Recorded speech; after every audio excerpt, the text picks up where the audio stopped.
कार्य की सिद्धि के लिए सूर्य नारायण को दिया जाता है। एक काली मिर्ची के पानी का जब रविवार को अगर लोटा भरकर शिव को समर्पित करा जाता है तो घर में तेज लक्ष्मी प्राप्त होती है। रविवार के दिन दे देता है। शिव पंचायत में गुड़, चावल, लाल फूल और लाल मिर्ची के 11 दाने पानी के कलश में तांबे के लोटे में लेकर हाथ को ऊंचा कर नेत्र, नासिका, वक्षस्थल के सम्मुख में जो सूर्य नारायण को अर्घ देता है, जल चढ़ाता है, पर जो सूर्य को अर्घ रविवार के दिन दे देता है, अगले रविवार तक पैसे की आवक आना प्रारंभ हो जाती है। जो आज तक फोन नहीं उठाता वो फोन उठाना चालू कर देता है। अगर कोई बड़ी बीमारी है, कोई बात आपको शंकर भगवान से कहना है तो रविवार के दिन जब सूर्य को अर्घ देंगे तो वही कलश रख देंगे अर्घ दिया हुआ, फिर उसको आपको धोना नहीं है।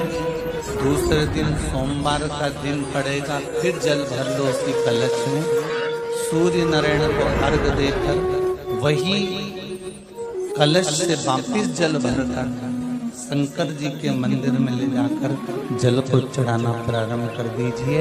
आपको स्वयं बड़ी रोग, बड़ी बीमारी में भी आराम लगना प्रारंभ हो जाएगा। आप कहो रविवार को अगर लोटा भरकर शिव को समर्पित करा जाता है तो घर में तेज लक्ष्मी प्राप्त होती है। सोमवार के दिन भगवान शंकर को अगर जल चढ़ाया जाता है तो हमारे घर में शीतलता का अनुभव होता है। मंगलवार को अगर शिव जी के मंदिर में, शंकर के मंदिर में जाकर 1 लोटा पानी चढ़ाया जाता है तो हमारे कार्य में उन्नति होती है। बुधवार के दिन अगर शंकर पर 1 लोटा पानी चढ़ाया जाता है तो जिन लड़कियों का विवाह नहीं हो रहा, जिन बच्चों का विवाह नहीं हो रहा, उन बच्चों के भी विवाह हो जाते हैं हमारा। गुरुवार के दिन अगर शिव जी के मंदिर में पानी चढ़ाया जाए, जल चढ़ाया जाए तो घर में विद्वत्ता का अनुभव होता है महाराज, बच्चे पढ़ने में प्रखर होते हैं महाराज।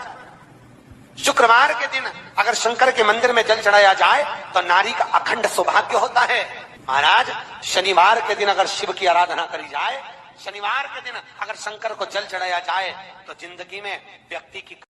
सूर्य को 3 अर्घ होते हैं। एक लाल चंदन का अर्घ कार्य की सिद्धि के लिए सूर्य नारायण को दिया जाता है। एक काली मिर्ची के पानी का अर्घ जब आप कोई एग्जाम में बैठ रहे हैं, कोई परीक्षा में बैठ रहे हैं और आपको उसमें उत्तीर्णता चाहिए या मेरा ये काम सफल चाहिए या अदालत में केस चल रहा है उसको निपटाना है, तो काली मिर्ची के जल से सूर्य को अर्घ दी जाती है। तो उस जल के अर्घ से व्यक्ति का काम तुरंत 1.5 महीने के अंदर सफल हो जाता है। काली मिर्ची के अर्घ का इतना प्रमाण।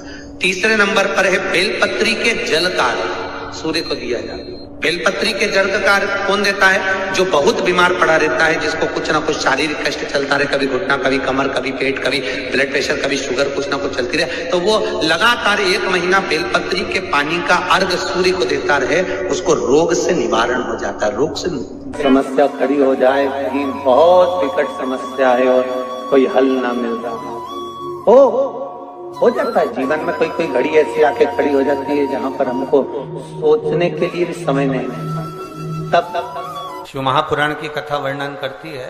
रविवार को अगर लोटा भरकर शिव को समर्पित करा जाता है तो घर में तेज लक्ष्मी प्राप्त होती है। शिव कथा कह रहे, शिव जी कहते हैं कुंवारी कन्या तीज का व्रत करती है, हरतालिका तीज करती है, छोटी तीज, बड़ी तीज, हरियाली तीज करती है, छठ व्रत करती है। कुंवारी कन्या नवरात्रि व्रत करती है। कुंवारी कन्या जितने भी व्रत धारण करती है, सोमवार, मंगल, बुध, गुरु, शुक्र, शनि, जो भी व्रत उसने करा है, कुंवारी कन्या भूल से 1 लोटा जल मुझे समर्पित करती है। शिव कहते हैं वो मेरी पुत्री के समान हो जाती है, सुख सुंदरी के समान, उसके लिए वर देखना मेरा काम हो जाता है। मौका मिले तो गीता प्रेस गोरखपुर की मार्कंडेय पुराण निकालकर उसमें पढ़ना मिल जाएगा। शंकर भगवान को रिझाना, बेलपत्र का प्रयोग भगवान शिव को रिझाने का जो आनंद है, शिव को जो मनाने का आनंद है, वो एक स्वरूप ही अलग है, उसका एक स्वरूप आनंद। जब विषम परिस्थिति आ जाए, ऐसा लग रहा है कि आपने पशुपति व्रत कर लिया, सोमवार की अष्टमी का प्रयोग कर लिया, मैंने शंकर जी की आराधना कर ली, तो भी विषम परिस्थिति चल रही है, अभी तक कोई सुधार आने को तैयार नहीं है, तब शंकर जी के मंदिर में जब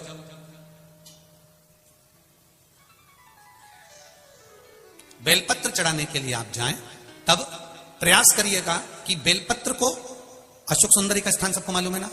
बोलो, जम के बोले जरा, मालूम है सबको?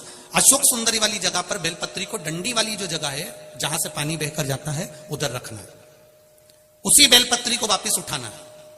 शिव जी के शिवलिंग पर जब बेलपत्री रखो तो डंडी का भाग, आप यहां बैठे हो तो डंडी का भाग पीछे की ओर होना चाहिए। शिवलिंग जैसे ये है तो डंडी का भाग पीछे की ओर, उसको रखकर 7 लोटा जल भगवान शंकर पर समर्पित कर दीजिए। अपने भाव को रखते हो। अगर विषम परिस्थिति चल रही है, आपने पशुपति व्रत कर लिया, सोमवार की अष्टमी का कर लिया, उसके बाद भी कार्य नहीं हो रहा, अटक रहा है किसी कारणवश, कोई फाइल मोटी है, थोड़ा समय लग रहा है, तो 7 लोटा जल का प्रयोग करें। धीरे धीरे 7 लोटा जल शिव जी को बाल्टी में भरकर ले जाएं। अपने घर से 7 कलश जल शिव जी को समर्पित करना है और समर्पित करने के बाद उस बेलपत्री को वापस अपने ही घर पर लेकर आ जाना है। 11 दिन 21 दिन उसको रखो, फिर उसका विसर्जन वापिस किसी नदी, सरोवर, तालाब या वृक्ष के नीचे कर दीजिए। बाबा हाथ पकड़कर बाहर निकाल ही देगा। परिस्थिति अगर बहुत विचित्र, विषमता, बहुत विषम परिस्थिति में उस जगह पर इसका प्रयोग कर सकते।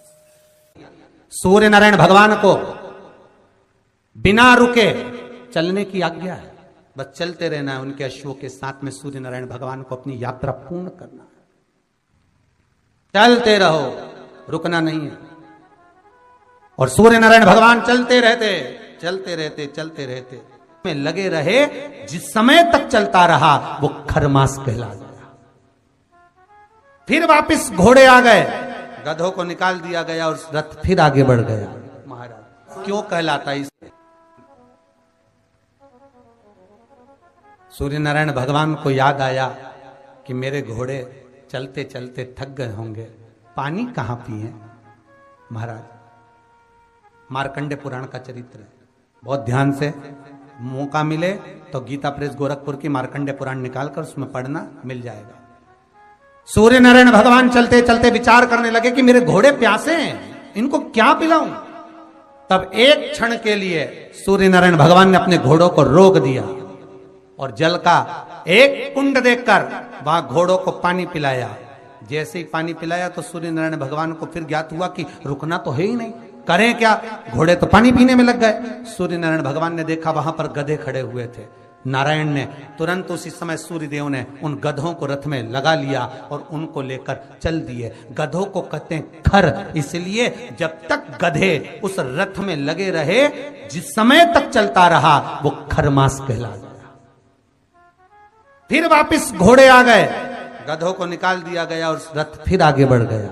महाराज क्यों कहलाता है? इसलिए इसमें शुभ कार्य नहीं होते, विवाह, शादी आदि का आदि फंक्शन कुछ नहीं होता। पर आज के जमाने में लोग सोचते हैं कि थोड़ा गार्डन वार्डन थोड़े फ्री मिल जाएंगे तो लोग, दुनिया के लोग इसी समय पे शादी करते हैं और बाद में फिर आंख में से आंसू बहाते, हमारी बहू ऐसी मिली महाराज, ऐसा हो गया महाराज। अब महाराज क्या करे बेचारा, ये बताओ महाराज क्या करेगा?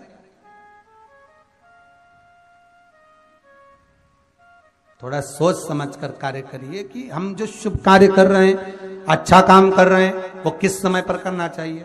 हाँ, भजन करो, कीर्तन करो, संकीर्तन करो, कथा करवाओ, नाम जाप करो, स्मरण करो, खूब अनुष्ठान करो, तुम भगवत नाम का जाप करो। ये तो तुम कभी भी कर सकते हो, जीवन पर्यांत में कभी भी, क्योंकि मृत्यु का कोई भरोसा नहीं है, इसलिए भजन का भी भरोसा नहीं। करते रहो, कभी भी आ जाए तो ठिकाना किसका, ना जाने कब फोटो टंग जाए, इसलिए भजन में पीछे मत।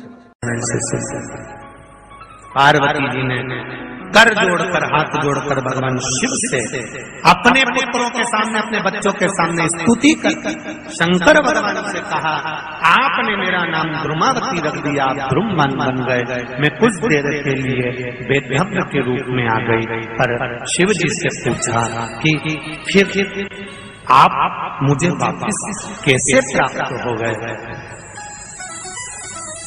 मुझे कैसे?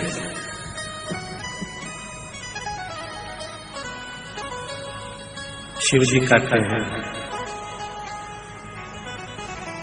कुंवारी कन्या तीज का व्रत करती है, हरताली का तीज करती है, छोटी तीज, बड़ी तीज, हरियाली तीज करती है, छठ व्रत करती है। कुंवारी कन्या नवरात्रि व्रत करती है। कुंवारी कन्या जितने भी व्रत धारण करती है, सोमवार, मंगल, बुध, गुरु, शुक्र, शनि, जो भी व्रत उसने करा है, कुंवारी कन्या भूल से 1 लोटा जल मुझे समर्पित करती है। शिव कहते हैं, वो मेरी पुत्री के समान हो जाती है, सुख सुंदरी के समान, और उसके लिए वर देखना मेरा काम हो जाता है। उस कन्या के लिए श्रेष्ठ वर देखना।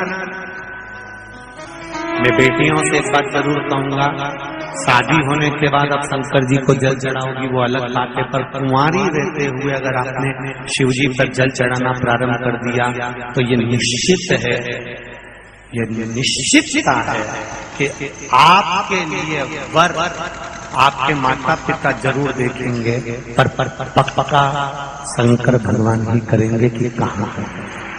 श्री शिवाय नमस्तुभ्यम, सब बोलिए एक बार जमकर, श्री शिवाय नमस्तुभ्यम। प्रैक्टिकल जरूर करना, कहीं सियोर वाला महाराज झूठ तो नहीं बोल रहा। शास्त्रों की बातें हमारे जीवन में हमें सुख प्रदान करे, इसलिए इस भाव का आनंद करते हुए आज की कथा को विराम देते हैं।